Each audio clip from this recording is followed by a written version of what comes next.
Halo sahabat Sport News Indonesia, kembali lagi di channel Sport News Indonesia. Ya, pertandingan antara Timnas Indonesia menghadapi Timnas Australia di lanjutan Grup C kualifikasi Piala Dunia 2026 tinggal menghitung jam. Indonesia akan bertanding melawan tuan rumah Australia di Sydney jam 16.10 waktu Indonesia Barat. Tentu akan ditayangkan langsung oleh stasiun televisi nasional yaitu RCTI.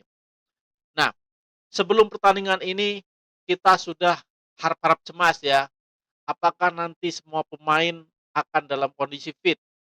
Nah, tentu kabar gembiranya adalah semua pemain ya, 29 pemain timnas Indonesia yang dipanggil oleh Patrick Kluivert ke Australia semuanya dalam kondisi fit. Dan tentu ini, menggembirakan buat kita semua dan kita berharap ya, kita juga mengharapkan nanti Patrick Kluivert dapat memilih pemain sesuai kebutuhannya. Ya, Patrick Kluivert akan leluasa memilih pemain karena semua pemain dalam kondisi fit. Dan kita menantikan strategi apa nanti yang akan dipakai oleh Patrick Kluivert saat menghadapi Australia. Mari kita bahas selengkapnya di sini. Nah, kita tahu Patrick Kluivert sebelumnya ya di awal-awal diangkat menjadi pelatih timnas Indonesia menginginkan ya, dia menyukai gaya permainan menyerang, ball position dan gaya permainan menyerang. Dan kita menunggu apakah nanti Patrick Kluivert akan menerapkan permainan seperti itu. Karena dia juga mengungkapkan tergantung lawannya siapa. Nah, sekarang lawannya adalah Australia. Tim dengan peringkat FIFA 26 ya, dibandingkan Indonesia peringkat FIFA-nya 127. Ada selisih 101 tingkat ya, Indonesia di bawah Australia. Nah, apakah Patrick Kluivert masih berani menerapkan strategi seperti yang dia katakan sebelumnya? Karena di belakang Patrick Kluivert juga ada seorang ahli strategi yaitu Alex Pastoor. Alex Pastoor biasa juga menerapkan, permainan defensif, bisa long ball, ya, berbeda dengan keinginan dari Patrick Kluivert. Ini tapi nanti keduanya akan saling melengkapi. Ya, tergantung lawannya nanti siapa dan saya sih kepinginnya ya kita, lihat permainan timnas Indonesia yang menyerang ya, menguasai bola. Kita tidak ingin sepanjang pertandingan timnas Indonesia ditekan ya, hanya mengejar-ngejar bola, tidak mendapatkan bola, kita tentu tidak ingin seperti itu. Tetapi yang paling utama adalah hasil akhir, ya. Kita menginginkan apapun strategi yang dilakukan oleh Patrick Kluivert, yang penting hasil-hasil akhirnya kita memenangkan pertandingan. Ya mudah-mudahan ya kita dapat memenangkan pertandingan nanti, saat, menghadapi Australia. Nah, sekarang kalau misalkan memakai strategi yang ingin menguasai pertandingan, mari kita, telisik siapa saja yang akan dipasang oleh Patrick Kluivert. Ya, di belakang tentu saya, rasa kalau misalkan, ingin memulai serangan dari belakang, Emil Audero atau Martin Paes sama saja. Mereka berdua sama baiknya. Tinggal Patrick Kluivert cocok yang mana. Saya rasa ya, Martin Paes mungkin masih menjadi pilihan utama karena ini adalah pertandingan pertama, eee, Emil Audero. Jadi mungkin Emil akan ditempatkan di bangku cadangan. Nah, di depannya ya, ada Michilger dan Jai Itzes, ya. Miss atau Jai Itzes. Kalau kita kalau kita ingin ya menguasai bola, build up serangan dari awal, Michilges dan Jay Ises ditempatkan bersama, ya. Tapi kalau ingin bertahan saya rasa Michilges kurang begitu cocok karena Michilges ini back yang agresif.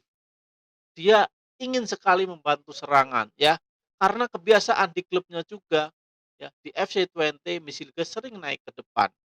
Kita juga ingat saat melawan Bahrain dan melawan, Cina, Milkers juga sering tampil ke depan sebagai gelandang malah ya, dibandingkan sebagai back. Jadi kalau kita, ingin menyerang ya, build up dari bawah, Milkers sangat cocok ya berdampingan dengan, eee, Jesus. Namun apabila kita ingin bertahan ya, saya rasa Milkers nggak cocok.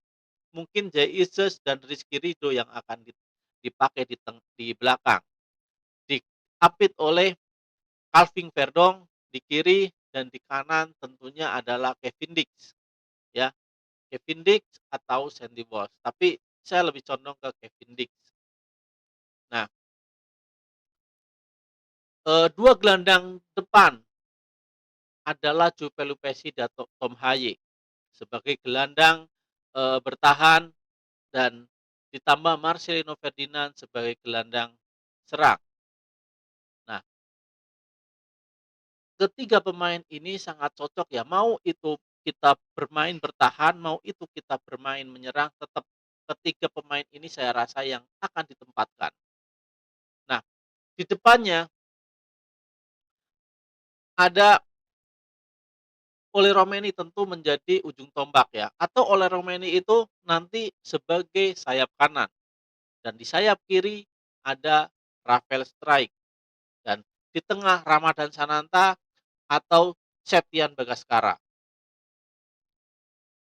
Nah, saya rasa tetap ya, nanti ada 2 pemain lokal di posisi striker mungkin dan di posisi gelandang.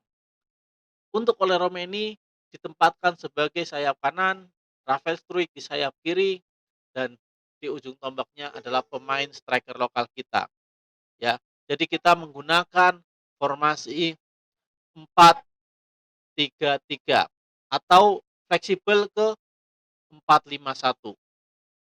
Nah, tergantung tergantung nanti, eee, pelatih Patrick Kluivert ingin memainkan seperti apa perannya ya. Kalau misalkan timnas Indonesia ingin mencoba, menggunakan strategi serangan balik, kita aman di belakang, saya rasa akan menggunakan 4-5-1 ya, atau 4-2-3-1 ya, di mana ujung tombaknya nanti adalah Ole Romeni. Nah, apabila kita ingin menggunakan strategi serangan balik cepat, ya tentu nanti ujung tombaknya oleh Romeni, di sayap mungkin ya ada Denjem bisa dimasukkan sebagai gelandang sayap kiri atau LMF nanti ya, di RWF-nya ada Sandy Walsh. Nah ini, sangat rumit karena tergantung kemauan pelatih nanti ya, Alex Faktur yang tentunya ada di belakang layar dan Patrick Kluivert yang akan muncul di permukaan strategi timnas Indonesia nanti seperti apa, ya. Mau menggunakan strategi 4-3-3 kah, 4-2-3-1 kah, ya, atau 3-5-2. Nah, tentu apabila kita menggunakan formasi 3-5-2 juga kita bisa, ya, 3 back di belakang, ya, ada Jay Itzes, ada Milkers, ada Rizky Ridho, atau Kevin Dix ya. Milkers, Kevin Dix, dan, Jay Itzes. 3 back sejajar di belakang. Di tengah ya, kadang ada Tom Haye, ada Joe Pelupesi, ada Marcelino Ferdinand. Di sayapnya kita memakai misalkan Sandy Walsh, di sayap kanan, di sayap kirinya ada Dean James. Di ujung tombaknya ada Ole Romeni. Ya, kita sangat fleksibel. Kita memiliki pemain-pemain yang memang multi talenta, ya multi posisi. Tinggal sekarang pelatihnya. Apakah pelatihnya bisa memanfaatkan itu? Ya, kita tunggu. Nanti adalah debut dari Patrick Kluivert. Makanya mari kita nantikan.